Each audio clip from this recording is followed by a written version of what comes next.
I'm Lee Moore, I'm Rob Moore. and this is the Chinese Literature Podcast. Last time, I started off by going Robert Burns and the Late Qing.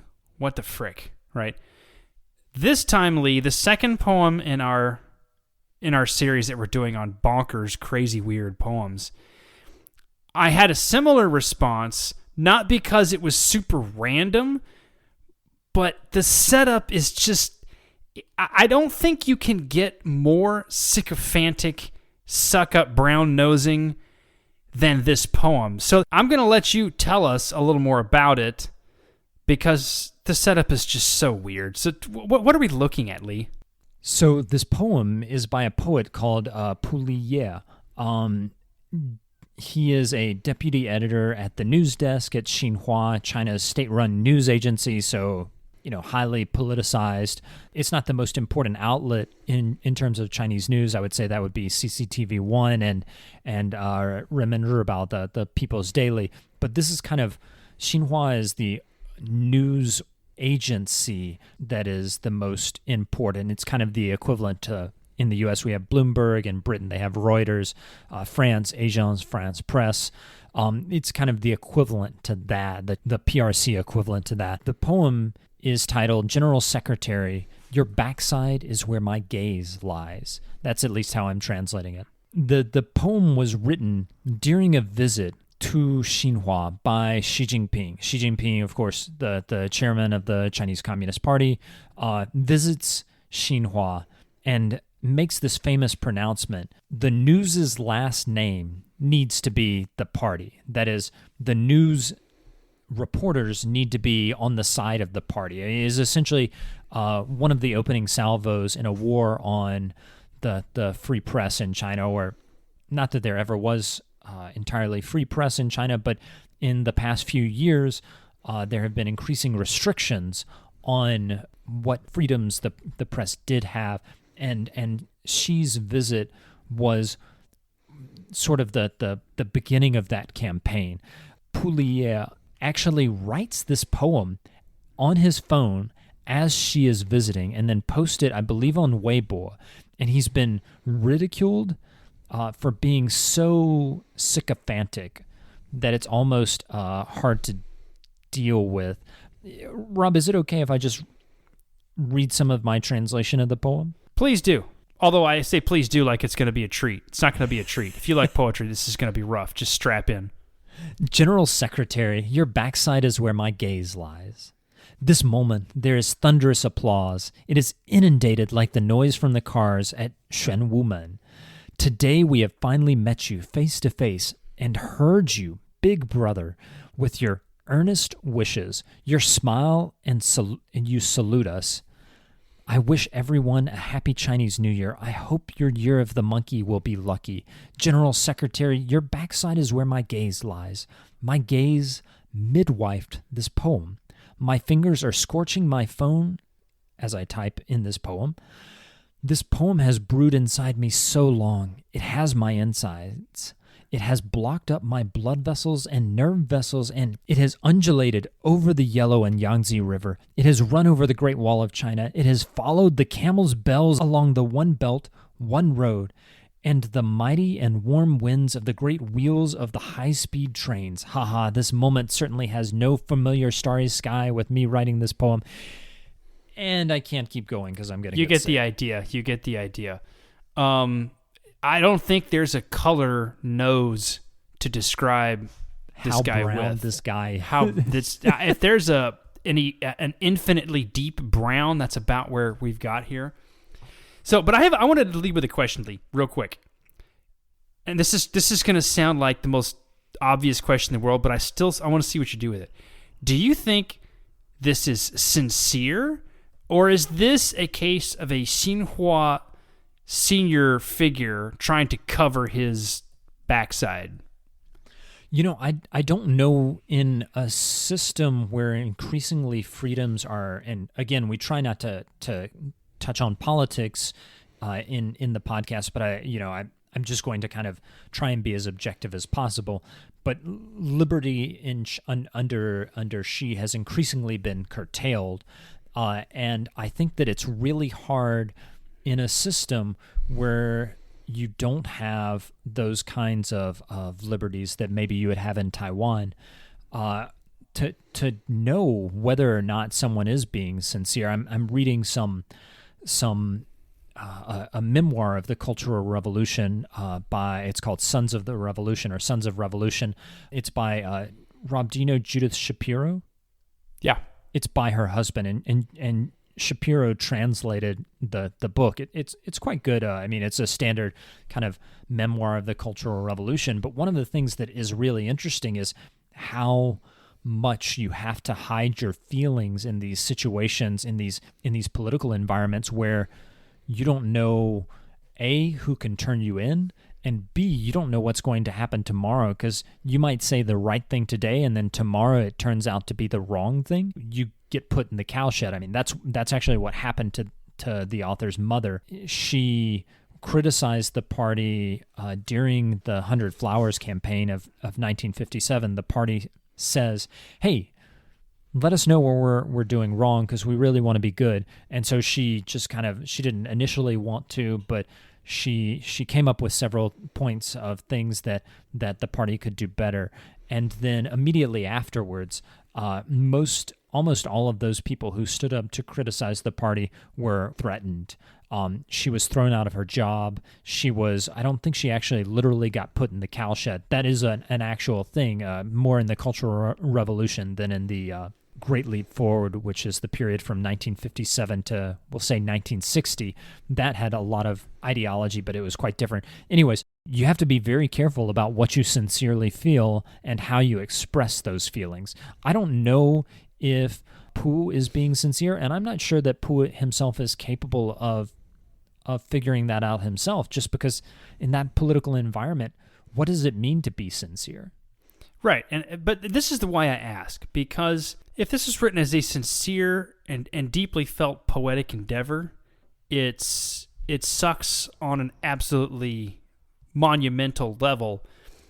But China also has a long tradition of people who know how to game the system to get a little bit of what they want, right? So one of the figures that I think about, maybe it's because I'm reading China's Civilian Army by Peter Martin, which is a really good history of Chinese diplomats. But Zhou Enlai was an interesting figure for that, where he knew how to flatter all the right people in the right ways, and in response, he'd get just enough leeway to push through something that he might not have been able to push through otherwise.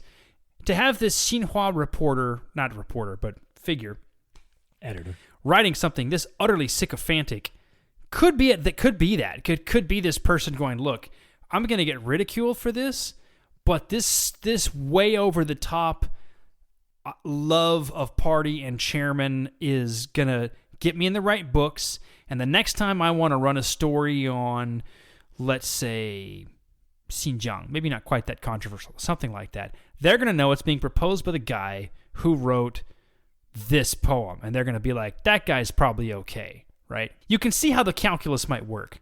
Just sort of point of information. I don't know how much it's advanced his career. I mean, he was ridiculed by a lot of people in the PRC, although I think the party was kind of happy that he had written this poem. Right?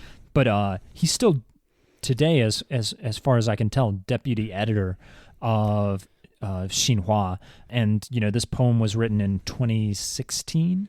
That's the year a while of the ago. monkey. So it hasn't rocketed him up to the very top of the Chinese media world.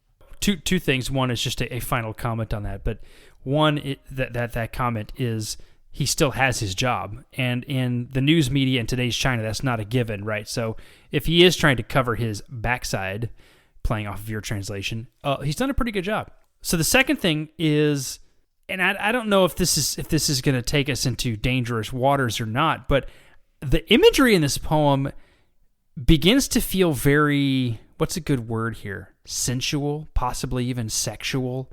This tends to be your territory. It has, but my it's a little insides. hard. It has blocked up my blood vessels and nerves. Yeah, it sounds like one of those late 60s. Hey, we have a music reference, or a gratuitous music reference.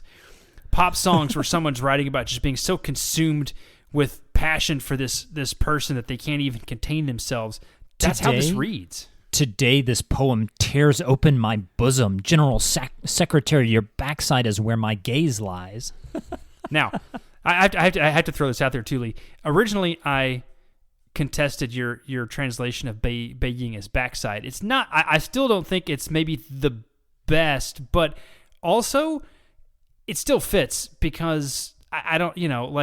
I'm looking for subtlety in a poem. I'm looking for subtlety in a sledgehammer, and it doesn't work, right? So backside works, and that plays into that highly, hopefully unconsciously sexualized imagery. Maybe. I mean, so when we were first talking about this, you mentioned you didn't like my usage of the word backside to translate Beiying. Beiying is literally just like view of a person's back, whole a rear backside. aspect, we would say. I'm glad you because at first I almost misheard that, Rob. Yes. Yeah, I'm glad I put that pecked on the end, and that would have been a very problematic statement. But it, and certainly my choice of the word backside adds to the sense of sycophancy in this translation. That said, I don't think there's a good equivalent word in English that really fits Beiying. It doesn't, which is why when we did our podcast on Zhu Ziqing's story, Beiying, about his father's not backside in that sense, right? But backside in the view of his back as he's walking. But trying away. to think of a term for that was hard for us. We're like, okay, it's not shadow, it's not rear end. Like, how do you translate this? So it's a hard word to translate. And in the context of this poem, go for it. Just translate it backside. But it is interesting that the level of passion here is almost troubling because you sense a kind of pent up something. In our last episode here, we were talking about the Robert Burns knockoff poem. At some point, we were just kind of like, what do we do with this? And this poem is kind of the same way. It's just this feels like a borderline raunchy late 90s R&B song about the head of the Communist Party of China. What do we do with this? It's really hard to figure out what's going on. I mean, the poem itself is very explicit. It's not at all. There's no interpretation here. No, there's no subtlety at all. But there is something really fascinating. It seems so over the top. Rob, you mentioned the kind of you hinted that there was like some sexualized language in here. I would just say that for me, the over the top nationalism, I mean, the sense that this poem is kind of running out of his fingers into his phone and spilling over the Yangtze and the Great Wall is it just, I'm like, what are you talking about? A part of me wants to read this as someone who's way cleverer than he appears, and he's actually mocking this whole over-the-top style because, we talked about the Jin Pingmei. One of the things that the translator, David Todd Roy, has put forward, and which is the interpretation I think you like, is that this over-the-top sexual content throughout Jin Pingmei, it actually becomes a kind of parody of sexual pleasure, where it's like there's so much of it that eventually you just kind of get tired of it. And you can almost see that poem working this way, where after a couple of lines, you're like, all right, dude, really? Right? But maybe that's his point, is like, look, this is utterly insane. Like, this is how far it could go. I'm going to take it as far as it can go. This is it. This is the line, right? What do you think? I hesitate to give Pooh. I do too. It just much. seems like a more interesting reading than this guy's just a huge brown noser. Maybe that's all it is, but it's fun to try to look for something else. If we wanted to be charitable, I think we could maybe suggest that. I would. It would be a stretch, but maybe. But I just think this poem is. I'm glad we did it because it indicates something about the state of poetry today in China. Not that all poems written in China are like this, because that's absolutely not true. But in an environment where brown nosing helps get you ahead, you can see the kinds of things that can get produced, and the kinds of the piles of dog poop that sometimes come out of people's fingers. And I'd be curious to know too, though, what would happen if this poem had been released now? Like 5 years ago, Xi's projects were well underway, but I don't think they had quite the stranglehold they do now. And we certainly didn't have the war in Ukraine. There's things happening in the international sphere which might make a super sycophantic poem more acceptable than it was even 5 years ago. I'd be really curious. And I think on that note, that's actually that deeply pessimistic note, the idea that there would be people who would really dig this poem now. That's horrifying. I think that's a good place to end it, Rob. I'm going to give our social media information, but I feel like there's got to be people listening to this now who are like, after that poem, I don't really know if I want to look these guys up for anything else. Twitter, ChinLitPod, Patreon, Chinese Literature Podcast, and as always, email us at ChineseLiteraturePodcast@gmail.com. We'll put this poem, my translation of it, up on the website, ChineseLiteraturePodcast.com. Check it out. Let us know, if you have a better translation. If you think I need to, if you think it's worth it, if you think there's anything that needs to be fixed, please let us know. Exactly. Right. If you can get to the end without retching. Wow, I'd be impressed about that. I would really be impressed. All right, I'm Lee Moore. I'm Rob Moore, and this is the Chinese Literature Podcast.